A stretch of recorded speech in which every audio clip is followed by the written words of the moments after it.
एक बार एक गुरुदेव की सेवा में एक गरीब आदमी जाता था। कई वर्ष सेवा किए। उसने सोचा बाबा के पास धनी मानी आते रहते हैं, कभी किसी से कह देंगे तो हमें धन दे देंगे। तो ऐसा बाबा ने किया नहीं। तो एक दिन खुल के उसने कहा, बाबा हम गरीब आदमी हैं, बहुत दिन से सेवा कर रहे थे, हमको चाह रहे थे कि आप दे। बोले बेटा हम भी देना चाह रहे थे, जाओ आज ऐसी एक अमूल्य चीज देते हैं तुम निहाल हो जाओगे। उसको लगा कि बाबा के पास तो धनी मानी लोग आते रहते हैं, जरूर कोई कीमती चीज होगी। बोले जाओ गंगा स्नान करके आओ। अब बड़ा मगन होके गंगा स्नान कर बैठा हो, कहा बेटा राम राम राम यही यही जपो बस। यार मतलब कोई नई बात है। अब आप प्रणाम करके गया तो गांव के लोग जो गाय चरा रहे थे तो कहा भैया राम राम, गुरुजी की सेवा कर आए। तो उसको बड़ा संशय हुआ कि चरवाहा तक राम राम बोल रहा है, इतने दिन सेवा की गुरुजी। बोले गंगा नहा के तुम्हें बड़ी कीमती चीज दे रहे हैं ये, और बोले राम राम कहो। तो एक बार लौटा कि जाके महाराज जी से कहे कि फुसलाओ मती, हमें तो संपत्ति चाहिए थी ऐसी कि जो हमको माला माल कर दे। तो गुरुजी सिद्ध पुरुष थे, जब लौट के गए तो बोले बेटा एक काम है। बोले गुरुजी कुछ पूछना था। बोले बाद में, हमारा एक काम है, एक हमारी झोली में हीरा रखा है, उसको बेचना नहीं है, केवल दाम पूछ के चले आओ। बोले ठीक है गुरुजी।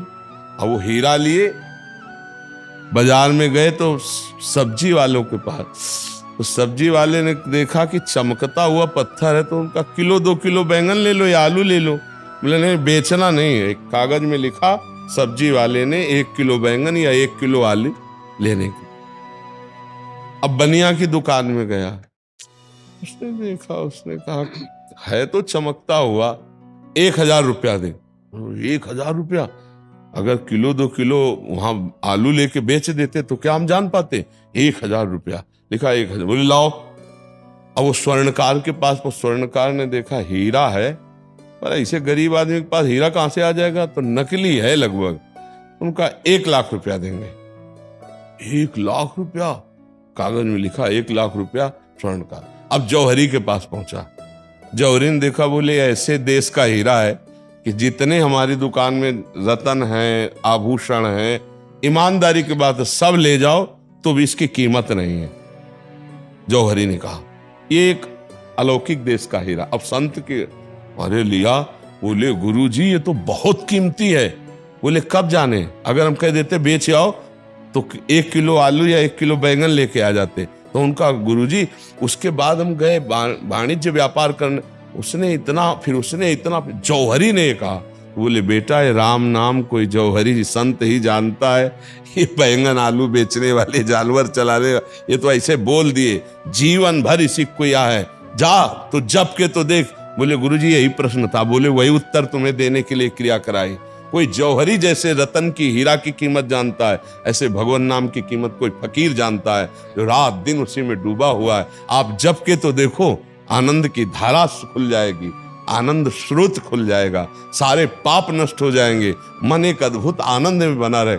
अच्छा देखो, हम शरीर से बहुत प्यार करते हैं, अपने लोग करते हैं ना, शरीर को कोई कष्ट हो जाए बर्दाश्त नहीं। नाम प्रभु का एक अपार मस्ती देता है। जो शरीर बहुत प्राण प्रिय है वो पुराने कपड़े की तरह लगने लगता है नाम जप से, इसका कोई महत्व नहीं रह जाता। इसलिए हम सबसे प्रार्थना करते हैं, दुख चिंता शोक भय और मृत्यु पर विजय प्राप्त कराने में समर्थ है कलिकाल में कोई साधन, तो भगवान नाम समर्थ है, दूसरा कोई नहीं।